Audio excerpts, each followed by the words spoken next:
Well, welcome everyone to another episode of the Discover New Music podcast from us at Pelt Music. Shortly, we'll be joined by ANTISAINT, who we've recently featured over on our Discover New Music playlist on Spotify with their single Paradise. But before then, the usual reminders from myself. If you would, please do follow Pelt on social media. We're on Facebook at Pelt and on Twitter and Instagram at Pelt Music. And finally, if you would, please do hit that like button, hit that subscribe button wherever you're watching or listening. Well, welcome to Matt and Andrew from ANTISAINT to the Discover New Music podcast. Absolutely delighted to have you both on today. How are you both doing? Doing great, man. Thanks for having us. Yeah, absolute pleasure. Absolute pleasure. So we're going to get into it, but obviously discovered you guys at Download Festival last month, and we'll dive into that one in just a moment. But before we do that, we always start this podcast off with exactly the same feature every single week. It's the Discover New Music podcast, and it's for people to discover new music. So hopefully there might be some people checking it out that aren't familiar with the band. So we always start off with what we call the origin story to give it a fancy superhero-esque name. But basically, how did the ANTISAINT story start? How did you come together under that, guys? Yeah, Andrew, do you want to take that one? Yeah, sure. So back when the pandemic was rolling through, Matt and I, we were in a band. It was titled Red Tide Rising back then. And we were about to release 2 songs, and we thought, you know what, this is a great time to kind of rebrand, get a name that we're more in line with, and just start kind of fresh. Matt and I had been in this band for well over a decade, I guess, at that point. And, through that process, we had learned what to do, what not to do. So it seemed like a good time to just start fresh and kind of do things the right way from the start. So we ended up the day before releasing these 2 songs, pulling them, saying, "Are we gonna, change our name, release it under the new name eventually whenever we get it figured out?" And we just went through, I don't know, a couple of days of trying to figure out, what was the name that we kind of liked, and ended up on ANTISAINT, which is a title from a Chevelle song that we both loved. So that's how that came about. Yeah, and interesting, obviously, that it came about during the pandemic, because of course that was just a horrible time for everyone to go through. But I still find myself talking about it on most episodes of this podcast, because obviously it's this big life event that changed things for everyone, and it wasn't that long ago, even though it does now feel like it was quite a while ago. And obviously, yeah, it's an important thing because there was some success that came out of it as well in the music industry. Obviously, it hampered a lot of the music industry, but so many bands I talked to were given time and space to either create something new or change, as you have, from obviously where you were to obviously have that reset. So it's an opportunity you perhaps wouldn't have had without the pandemic happening. Is that your line of thinking as well? Yeah, for sure. It's very hard to think of it like when we were living in those days of the pandemic, but coming out of it, I know personally, I just appreciated the live music that much more. It was about 3 years between performances from our last show as the old band and our first show as ANTISAINT. And in the process of it, we had moved up to Cheyenne, Wyoming from Denver, Colorado, which is a huge, drastic change. Denver is a city of just shy of, like, I think 8 million people. Cheyenne is 60,000 people. So we kind of, started from scratch, and we got this opportunity to open up for Puddle of Mud at the local theater called the Lincoln Theater. And just coming out and being able to play the songs again live, and the crowd was just incredible that night. I think it was like 700, 800 people there, and you could just feel that energy that we've been just missing for so many years. So it was kind of a rebirth, and that led to us getting more serious, and we got an offer to go on the Drowning Pool tour that was happening in the States. And from that, industry people found us and submitted us to Download. So it just all kept kind of gathering momentum and building from that moment. So I hated the pandemic, but I love what the pandemic turned me into, I guess, you know. Yeah, no, definitely. And obviously it always feels a bit wrong to kind of put a positive for anything that came out of the pandemic. But equally at this point, I think it's nice to be able to do that. We have kind of moved beyond it now. And obviously, yeah, those first shows that, yeah, especially as a fan going back to the first shows after not being able to go for like a couple of years was obviously just a release, all that pent up like energy that you had. And for you guys, having not been able to play for 3 years and go, I think that must have like, felt so special. I bet you really wanted to just bottle up that experience.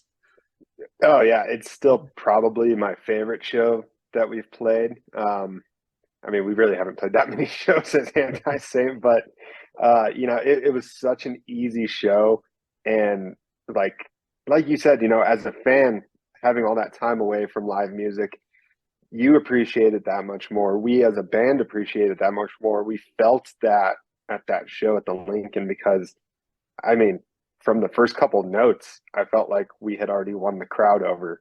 Um, so it was just as easy a show as the download performance, just in terms of like energy from the crowd and being able to match that energy really, you know, fluidly and the entire time. Yeah, definitely. And that, to move on to downloads, yeah, obviously, legendary festival for us in the UK. And I know that it does get some eyes from over the pond in the US as well. And obviously, as I sort of touched on with you before we like hit record, it was one of those dilemmas for me where I'm like, oh, I've not actually got anyone I want to see right now. So let's just see what the coolest sounding band is. And I'm just going to go and see what they're like. And obviously, I walk into the tent, you guys come on stage. And interesting to say, you've not played that many shows because I mean it was such an assured performance and just that energy that synchronicity with the crowd that you had. It was like one of my favorite sets of the whole weekend, considering the bands that were playing there. I mean that's obviously a massive compliment to yourselves. Obviously you kind of touched on how you obviously got booked, you were put forward, but I think that was it your first time over in the UK. It was. Yep. It was our first time over in the UK, and it was our first festival. You know, like we did 10 years in the previous band, and we never got the opportunity to do festivals like that. Um, so it was just boom, all the things Hayden at once. So download's always going to be special to us, no matter what, you know. And what was cool was Andrew and I, we started this dream when we were little kids by getting inspired by AC/DC live at Donington Park, the live DVD. You know, just watching that in this sea of people during Yeah. Thunderstruck and all that. It's a hell of a moment. And so to be on those same grounds that that concert took place, you know, it was special. It was special. Oh yeah, absolutely. I grew up watching that same DVD, and I actually got to see AC/DC play at Download Festival back in I think like 2010 or something like that. And that's still just for the nostalgia of having watched that DVD, one of my favorite shows of all time. And obviously, yeah, to be able to play at Download, obviously something I've never experienced. And what was it like for you guys then before you went through the proverbial curtain and came out on stage? What was going through your head? Oh man, dude, that day was it was chaos because we had passes for all 4 days. So um, the, myself, our bassist Andreas, and our drummer Jackson, we had stayed the day before, watched most of Bring Me the Horizon. So we were not doing our best job of trying to get adequate sleep the night before. And I've got a good story about Jackson later from that night, but. The day of, man, like we showed up super early. I think we got there at about 9:30 in the morning. Yeah, it was like 9. Yeah, somewhere in there. Got some breakfast at a food truck, and then it was just kind of chaos all at once because Creeper was the headliner for the Dogtooth stage that day, so they had their proper sound check and all that. And then once they were done, we were kind of up, but there was kind of a weird like lack of communication kind of thing where like we didn't know we were allowed to go up, and then we did, and then everything got set up fairly quickly. We line checked. We had some problems with like wireless in-ear monitors, just because like the airport's right there, so Yeah. they have to get specific frequencies, and then they got one frequency working for Matt, and then suddenly Andreas wasn't working. So we were doing this kind of little wireless carousel for a little bit until everybody's packs were working. Got a quick line check. Didn't know we were allowed to play like half a song for a sound check. So like I totally went off back to the green room, and then I was getting yelled at to like, no, we need you back on stage to run half a song. I was like, oh, I didn't know that was allowed. I thought this was just line check and then go, because we had like maybe 10 minutes before we had the start of our set. But yeah, it was really cool. We had our drummer's sister, her name's Kirsten. She was out shooting photos. We had Chris from Roadhounds who was there filming the set for us. So it was kind of chaos getting them all together too before the start of the set. But then yeah, once we got going, for me at least, my ears were good the whole time, and the energy was great the whole time. And Matt was fighting a little bit of monitor world, but Oh, I was fighting the entire time, man. The entire time. it's throw and go, Yeah, well, you couldn't tell, and obviously the energy that you guys put across was just absolutely amazing, and obviously again, such a fantastic performance. Yeah, I mean, one of the biggest things is getting the crowd, and you had a big crowd, because I have as well. I've seen the tents early on in the days at Download. Sometimes you walk in and there's like two men and their dog in there, but there's like obviously it was rammed for you, whether Dude, that was like Yeah. luck or what, I don't know, but obviously I don't know, because like our drummer Jackson, he's from London. He's been to Download many times, and he was kind of like, yeah, we'll see how many people we have, or the first slot on Saturday, and especially this year with that being day 3 technically, yeah. because of the extra day. We don't know how people are going to be feeling, how hungover they are from the night before, especially with Bring Me, being the headliner and celebrating their first time doing that. So very surprised. Like I think the start of the set, it was maybe quarter to half full, somewhere in there, and honestly by the end of the second song, it was packed. It was Like packed. it seemed like it was overspilling, and It we were was. told it was overspilling. I was like, damn, that's crazy, because that was our 15th show as a band, and that was the first time that we've ever been overseas. We're unknown, we're unsigned, we had no expectations going into this, so to have that kind of reception absolutely blew us away. Yeah, it was. It was definitely a case of, I think people could hear, from outside the tent, this music, and just go, "Wow, that sounds good. I'm going to go and check it out." Because I'm one of the guys these days. I sort of hang around the peripherals a bit, and just the flood of people sort of coming into the tent was really obvious to me. So I mean, yeah, obviously that's kudos to you guys to draw those people in. It was a fun set. It was a quick set, because we had 25 minutes, and our set we ran like we played to a click track, so we had everything timed out, and it was like 24 minutes and 40 seconds was what we had. So Yeah, there was no room for error. error and it felt like it went by in about 10 minutes. It's crazy. And that's always a good sign, isn't it?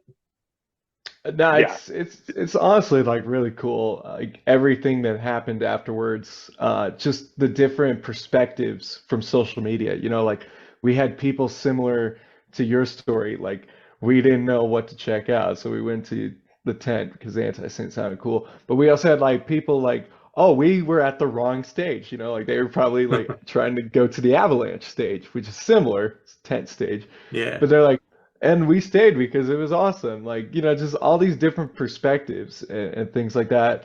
The one that blew my mind was, so like after the set, I go to the green room and get a towel, cool off a little bit. I go walk back to the guest area, VIP, and we were in queue to do the media tent back there. And while I'm waiting, John Bradley West, the actor from Game of Thrones who plays Sam Tarly, is Yeah. back there. And he comes up to me and is like, incredible set, man. And that just blew my mind right away. Like, I was like, because, like when you're up there, you don't really see faces. It's just kind of like, it used to be a blur for me. I got LASIK earlier in the year, so that was it cleared that all up, but it's still kind of a blur in a way. Um, so yeah, so I ended up like having a chat with him for like an hour after I was done with the media thing, and it was just really awesome to kind of connect to someone like that. Um, but it's just it's kind of part of the process now of becoming more popular and bigger. Like this past weekend here, Andrew and I we played with Anti-Saint for a block party hosted by Ivan Moody, opening up some businesses here in Cheyenne. So Yeah. I mean, like it's kind of just trickling into this thing where like I guess I gotta start getting used to it in a way. Yeah, I think you will. Obviously, if that download set's anything to go by, then obviously the future's very, very bright for Anti-Saint. And before we move off download, I can't help but go back because you teased a little story with Jackson, and I have a feeling that we want to ask Oh that yeah. question. Oh, dude. So okay, so Matthew on the second day, he stayed at the Airbnb just because that first day, we were starting to feel a little bit of the download lung or the dust in the air, Yeah, whatever you want to call it. So Matt was staying at the Airbnb just to take it easy for the performance the next day. The other three of us, myself, Jackson, Andreas, we went day two, full blown, treat it like we did the first day. It was awesome. Um, but Andreas and I, we were like, okay, we're gonna watch like about half of Bring Me Set. And we originally thought Jackson was going to leave with us also, just so that we could get home a little bit earlier and not, be partying until 2 a.m. like we did the day before. Uh, but Jackson's like, oh no, I'll just get an Uber after Bring Me, and then I'll meet you guys back at the Airbnb. And we're like, cool, whatever. And this Airbnb that we're in, like, man, it has to have like the creakiest staircase ever and Yeah, floorboards ever. you So I'm like like, touch it with your finger and it goes, you just look at like it, it creaks. yeah, yeah. So like we get home and it's like, I don't know, maybe 11:30 midnight or so. And we get a text from Jackson like, oh hey, I'm on the way or whatever. So I fall asleep, but I'm expecting to be woken up by like the door or him walking up the stairs, and I don't hear anything, dude. Like, so I'm Nothing. like freaking out a little bit. It's like 1:30. I didn't hear anything. I text him. I'm like, hey man, did you make it back? I text his sister. I text his mom. Nobody replies to me. Well, I okay, fall so back for asleep. context, he doesn't have his SIM card working, so his phone isn't I didn't know working. that. And I didn't know I that at had the time. texted him too. I was like, "Hey man, just looking out for you. Just let me know. Reply real quick if you weren't murdered by the Uber driver." I think, and I get nothing back too. So I think I woke up Andrew at like what 2 a.m. No, dude, it was like 3. It was It was. 3, and It I'm might have been still like 3. Yeah. panicking. Like, did he fucking make it back? Like, So I finally get out of the room, open his room, or like he's staying with Andreas, and like I see his bed, and I think I did this earlier at like 1, where I see his bed and it just looks like a bundle of covers. So I'm like, he's not here. So then I hit up Andreas. I'm like, hey, dude, have you heard from Jackson? And he's like, bruh, he's been in his bed for the last 3 hours. I'm like, no. what? Yeah. So I've been Andrew and I having were this losing sleep panic all sleep the night. whole time. So yeah, I was just Oh, like, it was dumb, but it's like, all right, didn't get murdered by Uber. yeah, yeah. Always a bonus that. Not gonna say. Yeah, Fantastic. Yeah, I love it. It's just one of those stories, obviously, and memories that will last a lifetime from download as a whole, obviously, for you guys. And hopefully, it won't be your last time over here either. Yeah, definitely. Hopefully, you can come back yeah, and you finished that download set. The last song was Paradise, which is your brand new single, which we've just stuck on the Discover New Music playlist and our Hard and Heavy playlist. So, obviously, listeners definitely go and check it out and have a listen to it. What can you tell us about that song then? How did it come together for you, and obviously, what are the sort of themes behind it? Yeah, so earlier we were talking about the pandemic, and this next album that we're working on is all about that time. Just because it was um, very tough. I think a lot of people can connect with it, and that's what music's all about, right? It's Yeah, about giving people a way to connect to something that not necessarily tough or whatever, but um, so during that time, I couldn't help but sit on my phone and look through like Instagram, Facebook, all this crap, and be reminded of all these things that were and what they aren't anymore, So that's what Paradise is all about, is kind of how we got lost in this artificial environment, and we stopped kind of trying to get there for real, So it's more of a lighter song for what this album is going to include, but I think it's a great introduction to kind of steer the audience of how the direction of Anti-Saint is going to go. Yeah, no, definitely. I mean, it's a fantastic song, standalone anyway, but as you say, very relatable and a really good introduction, which kind of semi answers the next question, because obviously this is the first new music that's gone out there since your debut album, as it were, although it's three kind of EPs packaged together as that album, and I'm going to try and say it correctly. Vaticinate. Not quite. Vaticinate. Vaticinate. Which I gotta say, man, like that's my favorite part of these podcasts and interviews, when the host tries to say it. It's I know it's a weird word. It's Latin for to prophesize. So it's it kind of like goes back to that album that we made. The reason why we broke it up into these three pieces and whatnot is we wanted to make it kind of a concept that goes from start to finish, and it's heavily based on like 1984 and Brave New World, those kind of concepts of this dark dystopia. And unfortunately, we lived through some of what came out of it. So. Yeah, no, hopefully it wasn't obviously an omen or precursor. They're quite credit. Obviously, yeah. With Paradise, then, what stood out about that song that made you think, well, this is the one that we're going to lead with, obviously, for this new phase?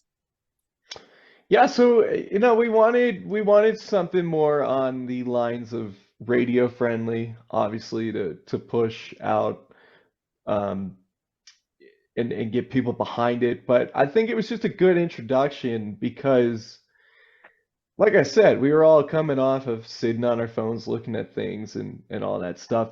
But at the same time, too, I also wanted to pair it with a very strong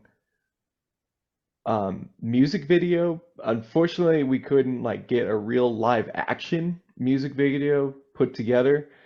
But what we were able to do was make a visualizer that kind of tells that story and reinforces the whole concept of it. So I worked for 2 months animating on the visualizer, and the concept just goes from like lighter stuff to very dark themes as it goes to just kind of take the viewer through. And of course everybody's going to interpret it the own way and all that. But I don't know, like just between it being commercial friendly and its subject matter, we felt that it was the right one to release first.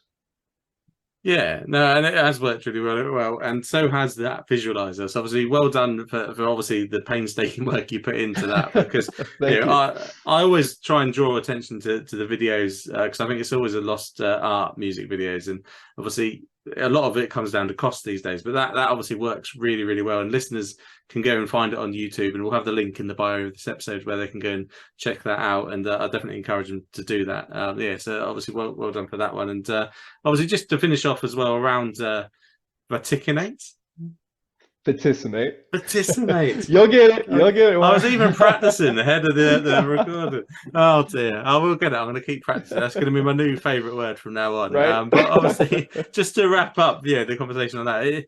Unique experience for you guys to be able to put out a collection like that. At the time you did, obviously, there's issues around the pandemic, because I think you did want to do 3 separate EPs and tour them sort of separately, I read. And obviously you weren't able to do that with everything going on. But what was the overall experience like for you to put that out? Oh man, it was really good. Like we had everything was recorded and ready pre-pandemic, so we were basically starting to like build the visual stuff that we wanted to bring around the stage, like with scrims and backdrops and all that stuff. And then it just hit. And everything got shut down. So it put us in this weird position of having 3 records ready basically and just having to sit on them. And it drove us nuts because, we're like, we spent all this time in the studio and X amount of remixes and remaster and everything's finally, the way that we wanted it to be. And we're so excited about it and we can't do anything with it. So, we got to a point where we're just like, just put it out, just put it out. And it ended up being a year before we had our first show at the Lincoln, because that show ended up being on the 1 year anniversary of it being out. And we kind of treated that as a re-release, like, hey, we're finally doing it and able to do it. And, so it was good to have it out and ready, but it didn't feel like it was officially out until that first show. So really, it's still very new for a lot of people. It's not new for us at It's all. old for us. 5 years old. It's like 5 years old. It feels ancient, but that's also been kind of nice with this whole writing process. Is we're able to just kind of now separate a little bit from that, even though it's a little weird. Like I said, for people that are just discovering the band, but taking a lot of what we learned through that process, kind of streamlining it. We have our team now that we're going to go through in terms of producer, engineer, all that. Shane Stanton is producing and engineering and mixing, and he's almost like a fifth member of the band with how much he contributes. So really fortunate to build a friendship with him through the pandemic, because this band is going in a very cool direction, and it's through his influence. Yeah, no, definitely. And it's great to hear that obviously new music, we know about Paradise, but another album is obviously on its way as well. So obviously a lot for the fans that you are picking up to be excited about. And I always like to give out the social handles. I know we'll have the links in the bio and everything, but it's just one of my traditions. I give them out, and you've made my life really easy because it's the same handle across every single platform, which is really nice. And Yep. it's also the band's name, which is always quite helpful. So it's Anti-Saint Band across all the platforms. So there's no underscores, there's no like massive abbreviations or any of that kind of stuff. Really, really simple for listeners to check out. And obviously that's where they need to go and follow you so they can stay up to date with obviously the plans for the next album and the singles as they do come out for it. And also for any live plans coming up. So I did see you got another date with Joan and Paul coming up, who, I mean, like, again, nostalgia wise, absolutely love Joan and Paul. That Sinner, the debut album, just, massive part of my youth. So that must be exciting for you. But I'm guessing there's also going to be other opportunities for listeners, especially over in the States, of course, to see you live the rest of this year. Yep. Right now, the Drowning Pool show's the next one that we have announced. Currently working on fall plans, so hopefully we're able to release that here shortly. But in the meantime, we're still just plugging along, getting this record ready to record. So a lot of exciting things. I anticipate 2024 being a very busy year for the band, and hopefully we get invited back to a certain download festival, because we'll definitely know how to do some things a little bit better the next time, and what to be prepared for. Is a big learning experience for us, but yeah, I'm just gonna grateful do for my set and then leave. I don't want to deal with the download long anymore. It is a real thing, the download. I mean, every single year I come back and I have this cough for weeks afterwards, just coughing up this black. Yeah, and Andrew and I, we did a show the week after we got back. No, it was like 4 days after we got back. It was like 4 days after we got back, and oh man, I was just like, I had a spit cup on the side of the stage. It was terrible. Yeah, it is. A weird thing that happens with dust and that. But yeah, it's obviously worth it ultimately. And yeah, they'd be mad not to invite you back for sure, and get you on a bigger stage as well. Because obviously, as soon as you start playing, same thing's going to happen. People are going to pick up on it and go, "Hey, this is good." So get you. I think definitely petition, get Anti-Saint on the main stage at Download for next year. Hey. I will definitely sign that one. Oh, that would be incredible. I'll be happy with the second slot on the dock, Well, it's progress, isn't it? And that's what it's all about. Exactly. It's just incremental gains in business terms.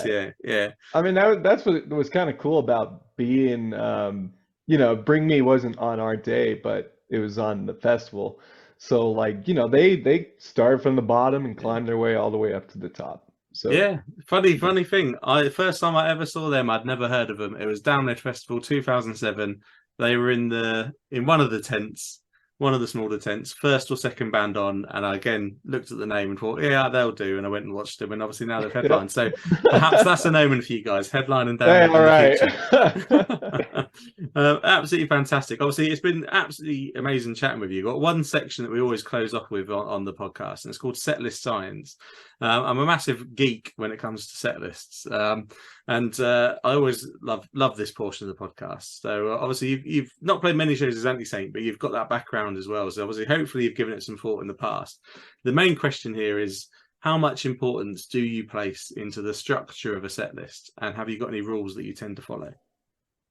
In my opinion, it is extremely important because there needs to be, it all depends on how much time you have. So at Download, we had 25 minutes, and the way that we treated it, we wanted it to just be like, we're going to punch you in the face right away and just keep going because we don't have much time. There's not time for like this ebb and flow kind of thing. If you have a 45, I think it's important that you find, you start a little high, you bring it down a little bit, and then you bring it right back up.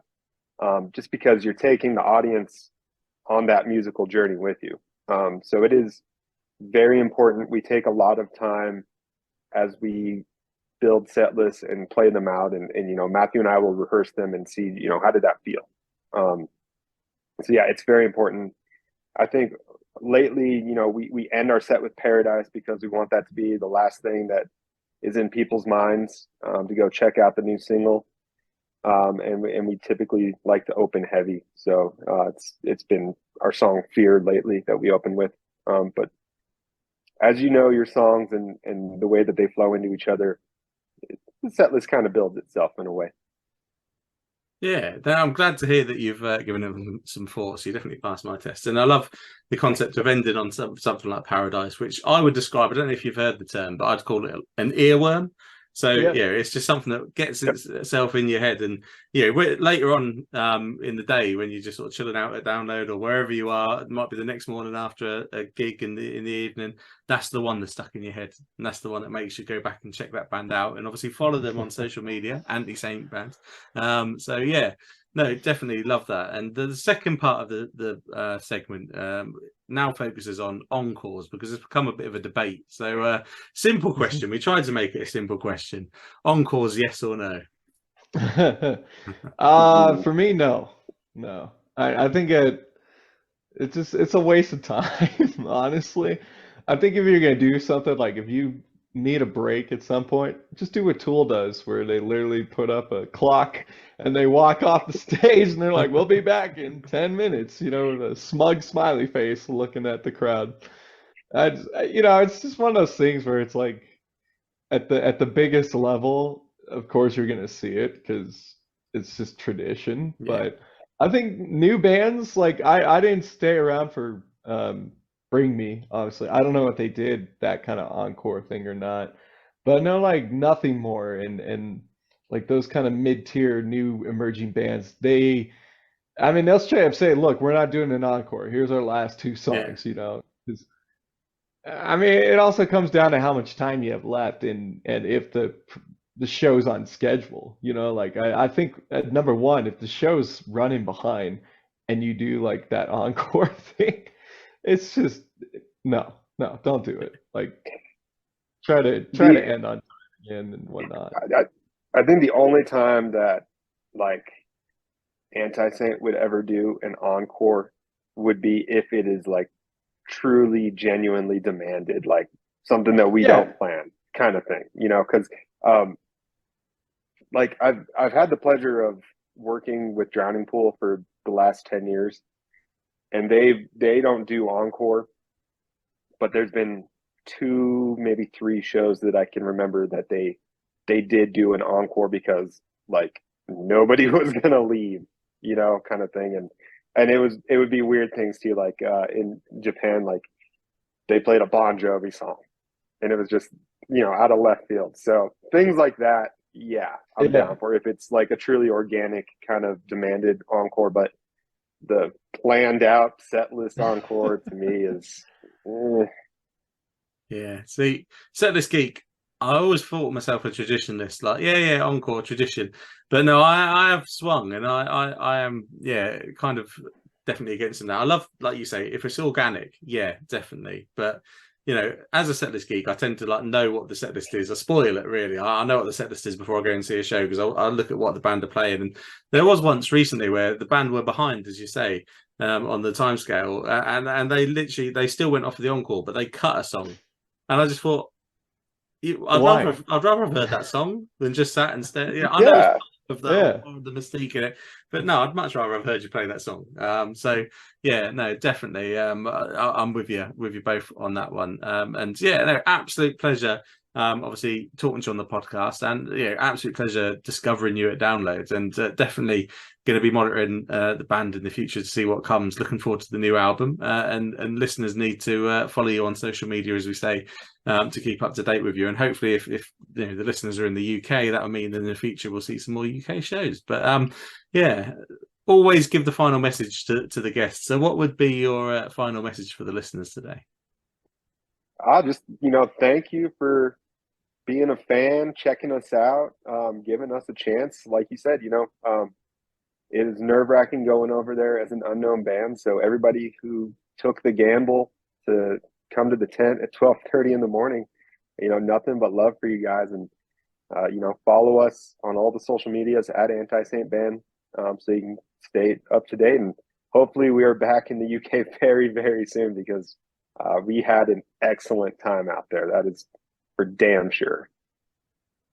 Yeah, no, absolutely fantastic, and we look forward to welcoming you back. I'm sure it will happen. And yeah, no, thank you, Matt and Andrew, for joining us on the podcast. Yeah, thank you, Thanks for Paul, for having having us. us. Well, thank you everyone for listening. I really do hope you enjoyed that chat there with Anti-Saint. Do make sure you check out their latest single, Paradise, right now over on our Discover New Music playlist on Spotify. And of course, do follow the band on social media to stay up to date with everything coming from them. You can also keep up to date with Full Pelt. We're on Facebook at Full Pelt, and on Twitter and Instagram at Full Pelt Music. And finally, if you would, please do hit that like button, hit that subscribe button, wherever you're watching or listening, because we will be back very soon with another episode of the Discover New Music podcast.